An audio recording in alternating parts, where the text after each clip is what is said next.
नमस्कार दोस्तों, मैं doctor Manish, endocrinologist Medanta hospital Lucknow से। आज हम एक बहुत इंपॉर्टेंट टॉपिक पे बात करने वाले हैं जिसमें बहुत ज़्यादा लोग परेशान रहते हैं, जानकारी का अभाव है। तो उसी को आज हम डिस्कस करें। आज हम डिस्कस करने वाले हैं आखिर ब्लड प्रेशर क्या होता है, हाई ब्लड प्रेशर किसको बोलते हैं, हाई ब्लड प्रेशर के मरीजों में क्या क्या दिक्कतें आती हैं, उसमें क्या कोई रिस्क फैक्टर होते हैं कि नहीं होते, अगर रिस्क फैक्टर होते हैं तो उसका बचाव कैसे कर सकते हैं, प्रिवेंशन कैसे कर सकते हैं हम लोग, और साथ में उसका ट्रीटमेंट कैसे कर सकते हैं। सबसे पहले बात करते हैं ब्लड प्रेशर क्या होता है। अगर आपको ब्लड प्रेशर की परिभाषा को समझना है तो ब्लड प्रेशर जितना आपकी नलियां हैं जिसके आपके अंदर खून जाता है, जो खून जा रहा है वो जितना प्रेशर आजू बाजू की नलियों पर डालता है उसके कारण जो प्रेशर बनता है उसको ब्लड प्रेशर कहा जाता है। ब्लड प्रेशर मूलतः दो ही चीज़ों पर निर्भर करता है। एक आपकी हार्ट की पंपिंग कैपेसिटी कितनी है, हार्ट कितना पंप अच्छे ढंग से कर पा रहा है, और दूसरा आपका ब्लड वेसल्स में कितना ज़्यादा दबाव पड़ पा रहा है। अगर दबाव ऊपर या नीचे जाएगा तो ब्लड प्रेशर पे प्रभाव आ सकता है। तो इसको मूलतः ब्लड प्रेशर बोला जाता है। जिन लोगों में एक सामान्य दर्ज के ऊपर अगर ब्लड प्रेशर माना जा रहा है तो उसे हाई ब्लड प्रेशर या हाइपरटेंशन का नाम दिया गया है। तो हम आज उसी चीज़ की चर्चा करने के लिए तैयार हैं। देखिए, ब्लड प्रेशर जो होता है वो मुख्यतः दो भागों में डिवाइड कर दिया गया, मतलब दो अलग अलग तरह के हाई ब्लड प्रेशर को बताया गया। पहला एक ब्लड प्रेशर जिसको एसेंशियल हाइपरटेंशन बोला जाता है। एसेंशियल हाइपरटेंशन का कहने का मतलब है कि आपको ब्लड प्रेशर तो है, बढ़ा हुआ भी है ब्लड प्रेशर, मगर उसका कोई कारण शरीर में समझ में नहीं आ रहा कि आपका ब्लड प्रेशर क्यों बढ़ गया, तो उसको एसेंशियल नाम दिया गया। दूसरा एक और ब्लड प्रेशर है जिसको सेकेंडरी हाइपरटेंशन बोला गया है, जिसमें कोई ना कोई कारण शरीर के अंदर मौजूद है और जिसका पता लगा लिया गया। वो कारण हो सकता है कि आपकी दिल की बीमारी के कारण हो सकता है वो किडनी में दिक्कत के कारण ये भी हो सकता है कि वो कारण आपके हार्मोन्स के कारण हो सकता है कि वो आपके दिनचर्या में बदलाव ना करने के कारण हो सकता है कि वो मोटापे के कारण। तो जिसका कारण हमको पता है हम उसको सेकेंडरी हाइपरटेंशन बोल रहे हैं, जिसका कारण हमको नहीं पता है उसको हम एसेंशियल हाइपरटेंशन बोल रहे हैं। तो दो अलग अलग ब्लड प्रेशर को बताया गया। अब बात करते हैं, अगर आपका ब्लड प्रेशर या हाइपरटेंशन कंट्रोल नहीं होगा तो आपको क्या दिक्कतें हो सकती हैं। अगर आपका ब्लड प्रेशर या हाइपरटेंशन कंट्रोल में नहीं है तो मुख्यतः ये आपकी हार्ट की, किडनी की और बाकी भी अंगों की दिक्कतें पैदा कर सकता है। जैसे हार्ट में ये हार्ट अटैक करवा सकता है, हार्ट को फेल करा सकता है, हार्ट की रिदम के अंदर डिस्टर्बेंस करवा सकता है। किडनी के अंदर ये किडनी में सीरम क्रिएटिनिन को बढ़ा सकता है, किडनी डैमेज कर सकता है, साथ में पेशाब में प्रोटीन भी लेके आ सकता है। साथ में अगर ब्लड प्रेशर आपका काफ़ी लंबे टाइम तक कंट्रोल नहीं है तो कई बार ये आंखों के पर्दे पे सूजन लेके आता है, जिसको पेप्लिडीमा बोल सकते हैं हम लोग, या आंखों के पर्दे की सूजन का भी नाम दिया गया है। अगर ब्लड प्रेशर आपका नियमित रूप से कंट्रोल में नहीं रहेगा तो और भी अंग है जिसमें इसके प्रभाव आने की आशंकाएं काफ़ी हद तक ज़्यादा हो जाती हैं। अब हम बात करेंगे आखिर ब्लड प्रेशर आपको क्या क्या संकेत दे सकता है। कैसे पता चलेगा कि आपको ब्लड प्रेशर की दिक्कत आ रही है या आ चुकी है। उसके कुछ प्रभावी संकेत हैं जिससे हम इसको जान सकते हैं, मगर क्या आपको मालूम है लगभग 40% लोगों में ब्लड प्रेशर का कोई संकेत मिलता ही नहीं है। मतलब लोगों को पता ही नहीं होता कि उनका ब्लड प्रेशर बढ़ चुका है। तो ब्लड प्रेशर बढ़ने के जो हमें संकेत देखने के लिए मिलते हैं, कई बार सिर में काफ़ी भारीपन जिसको हम हेडेक का भी नाम दिया गया है, कई बार चक्कर आने शुरू होते हैं या डिजीनेस टाइप का लगना शुरू होता है, कई बार आपको उल्टी वाला फीलिंग शुरू होता है, कई बार पैरों में दर्द रहता है, थकावट कमजोरी आपको लगने लगती है, कई बार आंखों में बहुत ज़्यादा भारीपन लगता है, ऐसा लगता है कि आंखें पूरी भरी भरी हैं, कई बार पैरों में सूजन आने की संभावनाएं बढ़ जाती हैं, कई बार चेहरे में सूजन देखने के लिए मिलता है। तो ये अलग अलग कैटेगरी है जिससे आपको संकेत मिल सकता है कि आपको हो सकता है कि ब्लड प्रेशर की शुरुआत हो रही हो या ब्लड प्रेशर आपको आ चुका है। तो अगर इनमें से कोई भी संकेत आपको देखने के लिए मिलता है तो एक बार किसी भी नज़दीकी डॉक्टर साहब से अपना ब्लड प्रेशर जरूर नापें। अब ब्लड प्रेशर नापने में होता क्या है कि दो अलग अलग चीज़ें देखने के लिए मिलती हैं। एक ऊपर का ब्लड प्रेशर होता है, एक नीचे का ब्लड प्रेशर होता है। ऊपर के ब्लड प्रेशर को सिस्टोलिक बोला गया है, नीचे के ब्लड प्रेशर को डायस्टोलिक बोला गया है।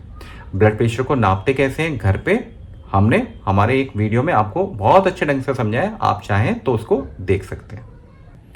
तो अब बात करते हैं किन कारणवश ये ब्लड प्रेशर या हाइपरटेंशन काफ़ी हद तक बहुत जल्दी अब देखने को मिलने लगा है।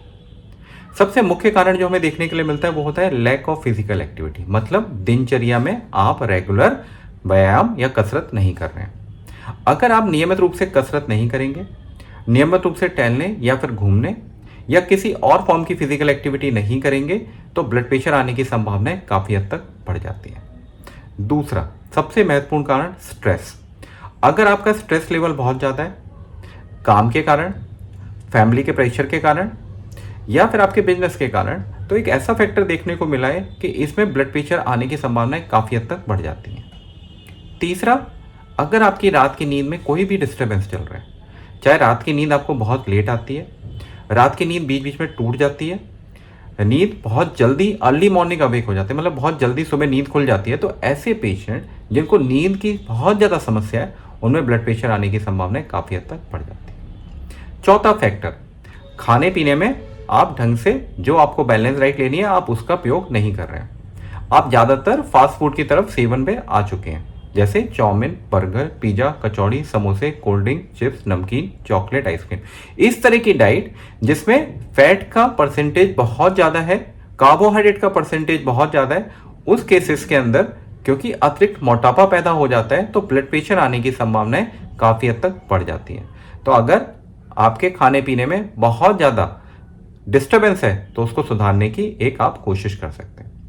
एक और important factor, smoking and alcohol. ये दो ऐसे चीज बताए गए हैं, जितना आप मदिरा पान करेंगे, जितना आप स्मोकिंग लेंगे, जितनी आप सिगरेट, बीड़ी किसी भी फॉर्म में आप ले रहे हैं, तो उसमें ब्लड प्रेशर आने की संभावनाएं काफी हद तक बढ़ जाती हैं, क्योंकि ये आपके बॉडी के अंदर जो सिस्टम होता है उसको डिस्टर्ब करता है। खासकर स्मोकिंग और अल्कोहल एक ऐसे दो चीजें बताई गई हैं जिसके कारण आपका बॉडी का जो बैलेंस सिस्टम है वो काफी हद तक डैमेज हो जाता है। ये जितना ही डैमेज होगा उतना ही बॉडी के अंदर वो हार्मोन ज़्यादा बनने लगेंगे जो शरीर के अंदर ब्लड प्रेशर आने की संभावनाओं को काफ़ी हद तक बढ़ा देंगे। अब बात करते हैं आखिर कितने दर को बोला जाएगा कि इसको ब्लड प्रेशर की संभावनाएं आ चुकी हैं, या मरीज को या किसी भी व्यक्ति को ब्लड प्रेशर आ चुका है। मतलब कि नॉर्मल ब्लड प्रेशर कितना होता है, बढ़ा हुआ ब्लड प्रेशर कितना होता है, और बहुत ज़्यादा ही बढ़ा हुआ ब्लड प्रेशर किसको बोलते हैं। तो सबसे पहले नॉर्मल ब्लड प्रेशर की परिभाषा में 120 ऊपर का सिस्टोलिक ब्लड प्रेशर और नीचे का 80 डायस्टोलिक ब्लड प्रेशर से नीचे चल रहा है, तो इसको नॉर्मल परिभाषा में नॉर्मल ब्लड प्रेशर बोला जाता है।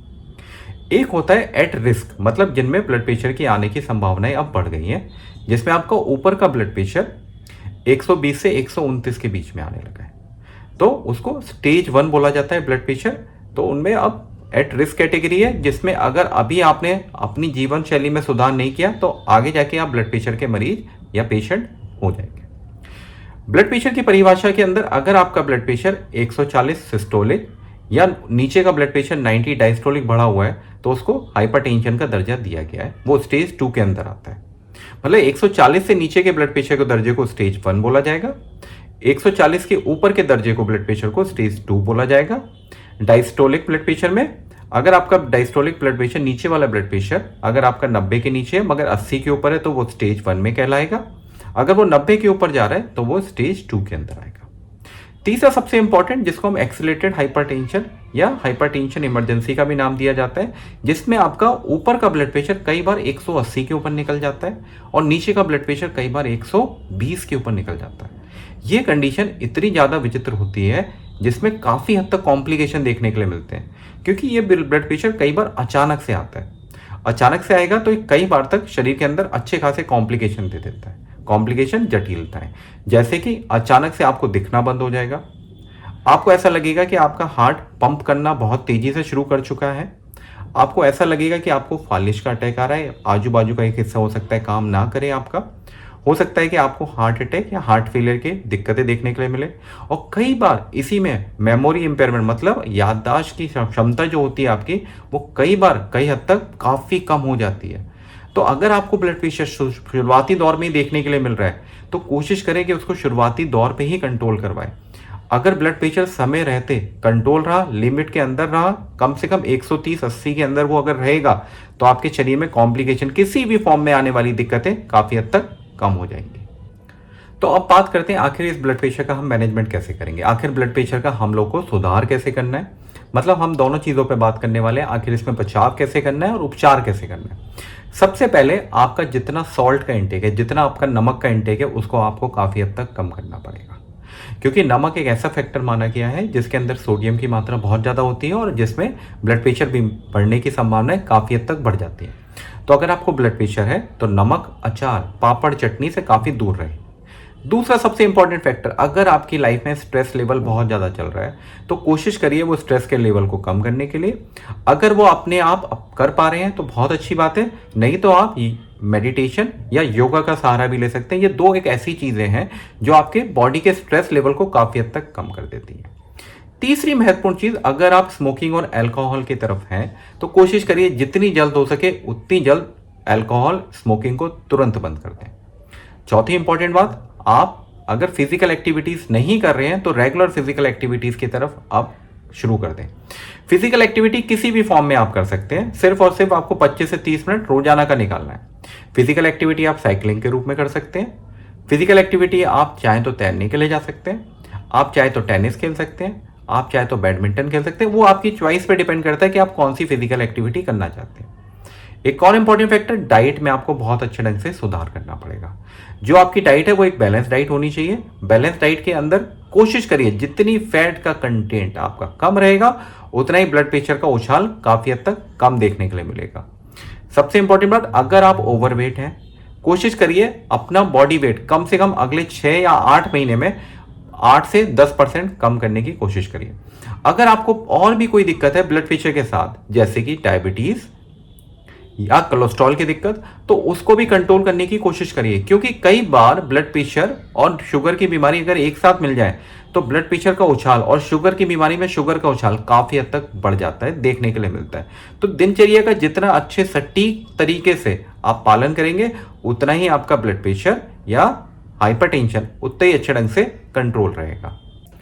अंत में सबसे इंपॉर्टेंट पहलू जिसपे हम लोग हमेशा डिस्कस करने की कोशिश करते हैं और जो सबसे उपयोगी माना गया है, अब आपको ब्लड प्रेशर की दिक्कत पता चलने लगी है, आप ब्लड प्रेशर की दवाइयां नियमित रूप से लेने लगे हैं, मगर कई बार ऐसा होता है कि आपने अब ब्लड प्रेशर अपना नापना बीच बीच में बंद कर दिया है।